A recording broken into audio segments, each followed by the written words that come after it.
triplex villas at Kollur, APR Projects. Lakshmi గారు, మీ మీదైతే ఒక అపవాదం అయితే ఉందండి బయట.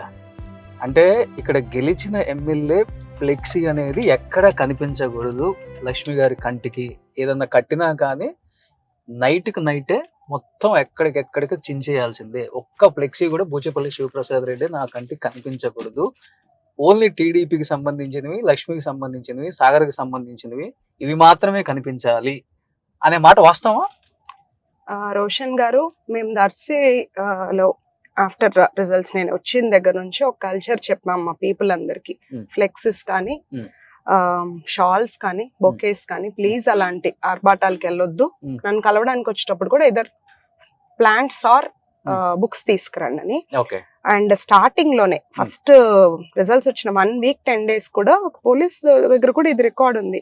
నా ఫ్లెక్స్ లంతా ఒక 16 year అబ్బాయి మొత్తం కట్ చేసుకుంటూ వెళ్ళాడని చెప్పి కార్యకర్తలు అగ్రెసివ్ గా వచ్చి ఆ అబ్బాయి ఫొటోస్ తీసుకుని వచ్చి ఇదిగోండి మీ ఫ్లెక్సెస్ చింపుతున్నాడు. ఇప్పుడు మేము ఒక టీటీడీ కళ్యాణ మండపం ఇక్కడ శంకుస్థాపన జరిగింది. ఆ రోజు అక్కడ ఫ్లెక్స్ వేస్తే చింపేసి వెళ్ళిపోయారు. వాళ్ళ కల్చర్ అది, వాళ్ళు చేసేవన్నీ మా మీద. ఇప్పుడు కాదు, ఇప్పుడు కోర్టు జరుగుతుంది కాబట్టి ఏం లేదు. నేను లాస్ట్ అక్కడ గొట్టిపాటి లక్ష్మి గారిది కనిపిస్తుంది నాకు.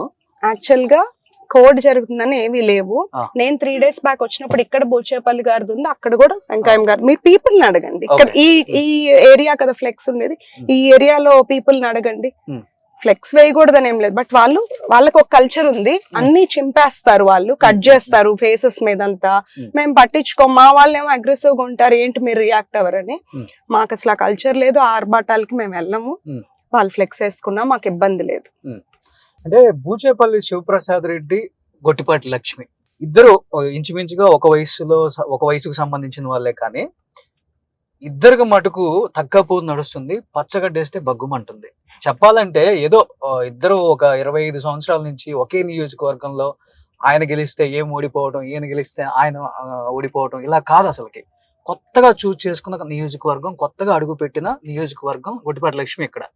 అలాంటిది ఎందుకు మీ ఇద్దరికి అంత రైబలరీ? అసలుకి మీ పేరు చెప్పగానే ఆయన అదే స్థాయిలో మండిపడటం, వాళ్ళ పేరు అసలు తీయడానికి కూడా, మీరు ప్రస్తావించడానికి కూడా, కనీసం నోటి వెంబడి పేరు చెప్పడానికి కూడా, మీరు ఉచ్చరించడానికి కూడా ఇష్టపడరు అసలుకి. అట్లేం లేదు. నేను ఐ రెస్పెక్ట్ పీపుల్ అండి. నేను ఎప్పుడైనా కానీ డిగ్నిఫైడ్ పాలిటిక్స్, డిగ్నిఫైడ్ ఫైట్ కి రెడీ. నాకేమి కోపం రావటం అట్లా చేయదు. బట్ నేను చాలా ఫేస్ చేశాను డ్యూరింగ్ ఇక్కడికి వచ్చినప్పుడు. ఏంటంటే చాలా ప్రశాంతమైన వాతావరణం, ఇవేమీ లేవు గొడవలు ఇవన్నీ అని మాకు చెప్పారు. అష్యూరింగ్ గా ఉండింది. కానీ మా మీద వాళ్ళు ఏం చేశారంటే ఎలక్షన్ కి ముందే ప్రెస్ మీట్లు పెట్టి, అసలు మా ఫ్యామిలీలో 12 to 14 మంది డాక్టర్స్ అయితే నర్సరావుపేట నుంచి రౌడీలు వచ్చారు అని మా చిన్న మామగారు గురించి, మామయ్య గారు ఇట్లంతా మాట్లాడాయన. వాళ్ళు చేసేయని మా మీద పుష్ చేశారు. స్టిల్ మేము ఎక్కడా కూడా ఏమి రియాక్ట్ అవ్వకుండా మా వర్క్ మేము చేసుకుంటూ వెళ్తే, ఎలక్షన్ పోలింగ్ రోజు మాత్రం నా మీద అటాక్ జరిగింది. ఒక మహిళ మీద కత్తులతో వచ్చారు. నేను అక్కడ మా బొట్లపాలెం అనే విలేజ్ లో బీసీల మీద, మహిళల మీద అసలు జుట్టులు పట్టుకొని లాక్కెళ్ళి ఎలా ఓట్లేస్తారో చూస్తామని తలుపులేసుకొని అంతా చాలా రచ్చ చేశారు. అక్కడ ఓటింగ్ అంతా టీడీపీ ఓటర్స్ ని లోపలికి వెళ్ళనీయకుండా ఉంటే నేను అక్కడ కూర్చొని రోడ్డు మీద ధర్నా చేసి, ఆ టైంలో నేను అప్పుడున్న ఎస్పీ గారికి, కలెక్టర్ గారికి కూడా చెప్పాను, నా మీదకి కత్తి దాడి వచ్చింది, అటాక్ అయినా బీ సేఫ్ అన్నారు. అంటే మహిళల మీదకి ఇంకా దాడులకు వచ్చినా కూడా మేము ఎలా రియాక్ట్ అవ్వాలి? అలాంటి రాజకీయాలు అయితే మేము చేయడానికి సిద్ధంగా లేము. కక్ష సాధింపులకి మేము దూరం. మా ప్రభుత్వం ఒక సిస్టమాటిక్, ఏదైనా లా అండ్ ఆర్డర్ మెయింటైన్ చేసుకుంటూ ప్రజలకి ఒక సేఫ్టీని ఇస్తూ, మా వాళ్ళ మీదకి మాత్రం మేము ఎవరిని ఊరికే అనవసరమైన గొడవలకి రానివ్వము. అలా అని ఊరికే కొట్టెళ్తే అయితే లీగల్ యాక్షన్ తీసుకోమని చెప్తున్నాం. కానీ మేము వెళ్ళి వాళ్ళ మీద అటాక్లు అట్లాంటివి కూడా మేము ఇక్కడ ఎంకరేజ్ చేయటం లేదు.